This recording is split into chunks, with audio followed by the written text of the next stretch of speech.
Very good evening to all of you, ladies and gentlemen.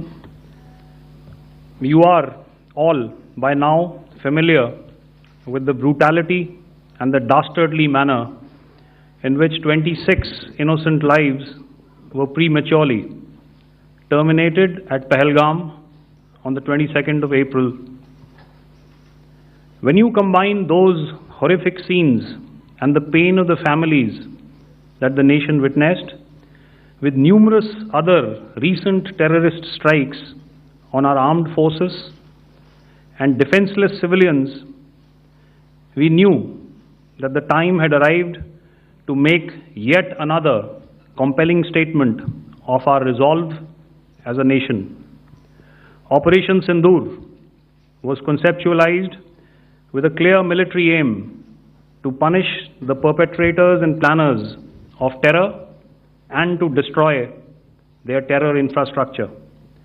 What I do not state here, of course, is the often stated determination of India and its intolerance to terror. It set into motion a very diligent and microscopic scarring of the terror landscape across the borders and the identification of terror camps and training sites. The locations that emerged were numerous, but as we deliberated more, we realized that some of these terror hubs were now bereft of any presence and had preemptively been vacated, fearing retribution from us. There was also a term of reference and our own binding, self-imposed restriction to target only terrorists and thus prevent collateral damage. There were 9 camps that you are now all familiar with, which were confirmed by our various intelligence agencies to be inhabited. Some of these were in POJK, while there were others that were located in the Punjab province in Pakistan. Nefarious places such as Muridke, the hub center of the Lashkar-e-Taiba, has over the years bred infamous characters such as Ajmal Kasab and the likes of David Headley. What followed was a careful scrutiny of each of these sinister locations, their layout, configuration, even the type of construction in each structure, and the terrain obtained around these.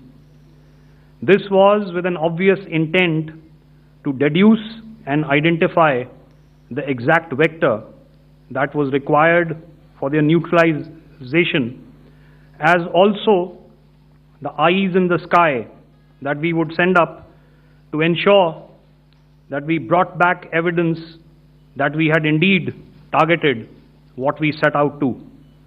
The precise images of these engagements on that fateful and historical night have already been showcased during the first press statement on the 7th of May that was helmed by our Foreign Secretary. I have no doubt in my mind that we achieved total surprise, and those strikes across those 9 terror hubs left more than 100 terrorists killed, including high-value targets such as Yusuf Azhar, Abdul Malik Rauf, and Mudassir Ahmed that were involved in the hijack of IC-814 and the Pulwama blast. The line of control was also violated soon after by Pakistan, and the erratic and rattled response of our enemy was apparent from the number of civilians, inhabited villages, and religious sites such as Gurudwaras that were unfortunately hit by them, leading to a sad loss of lives. The Indian Air Force played a major part in these strikes by engaging some of these camps, and the Indian Navy provided wherewithal in terms of precision munitions. The Indian Air Force obviously had their assets up in the sky, and I will here request Air Marshal Bharti, the Director General of Air Operations, to detail for you the methodology that the men in blue adopted to successfully manifest this mission.